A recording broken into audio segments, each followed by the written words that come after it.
মুর্শিদাবাদ জেলা যুব তৃণমূল কংগ্রেসের সাংগঠনিক সভা অনুষ্ঠিত হলো। শুক্রবার বহরমপুরের ভাগীরথী নদীর পাড়ে সভাগৃহে এই সাংগঠনিক সভা অনুষ্ঠিত হয়।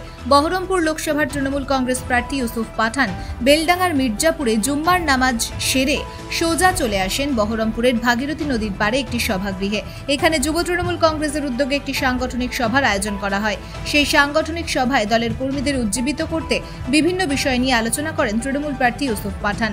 আজকের এই সাংগঠনিক সভায় উপস্থিত ছিলেন বহরমপুর ইউনিট জেলা তৃণমূল কংগ্রেস সভাপতি অপূর্ব সরকার, মুর্শিদাবাদ জেলা পরিষদের সভাধিপতি রুবিয়া সুলতানা, মুর্শিদাবাদ জেলা যুব তৃণমূল কংগ্রেসের সভাপতি আসিফ ইকবাল, বহরমপুর পৌরসভার পুরপিতা নারুগোপাল মুখার্জি সহ তৃণমূলের একাধিক প্রথম সারির নেতারা। যুবর পক্ষ থেকে যে কর্মী সভা থাকবে, বিভিন্ন দিকে যুবদের যে শক্তি কিভাবে এই লোকসভা কাজে লাগাচ্ছেন?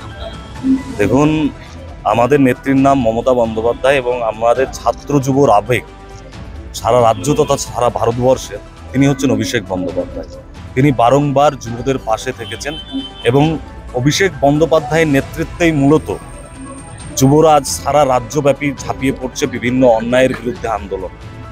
এবং আমাদের রাজ্য নেত্রীর নাম সায়নী ঘোষ, তিনিও এবারে লোকসভার প্রার্থী হয়েছেন এবং পাশাপাশি তিনি যেহেতু রাজ্যের সভানেত্রী, তিনি নির্দেশ দিয়েছেন যেখানে যেখানে আমাদের তৃণমূল কংগ্রেসের মনোনীত প্রার্থী রয়েছে তাদের পাশে, সেই সকল প্রার্থীর পাশে থাকা, তৃণমূল কংগ্রেসের হাতকে শক্তিশালী করা। তারই ফলস্বরূপ আজকে মূলত এই বহরমপুর 10 নম্বর লোকসভা কেন্দ্রের প্রার্থী ইউসুফ পাঠান মহাশয়ের সমর্থনে শুধুমাত্র এই 10 নম্বর লোকসভা কেন্দ্রের ব্লকের যারা যুবর কর্মীরা রয়েছে তাদেরকে নিয়ে মূলত আজকের এই কর্মী সভা।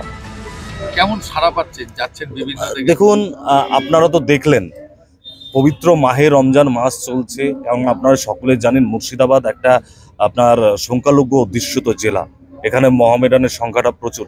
তারপরে আজকে শুক্রবার, তারপরেও যে এত সংখ্যক ভিড়, যুবদের উন্মাদনা, সত্যি আমার খুব ভালো লাগছে এবং আমরা বলতে চাই ইউসুফ পাঠান তুমি এগিয়ে চলো, বহরমপুরের তৃণমূল যুব কংগ্রেস তোমার সঙ্গে রয়েছে।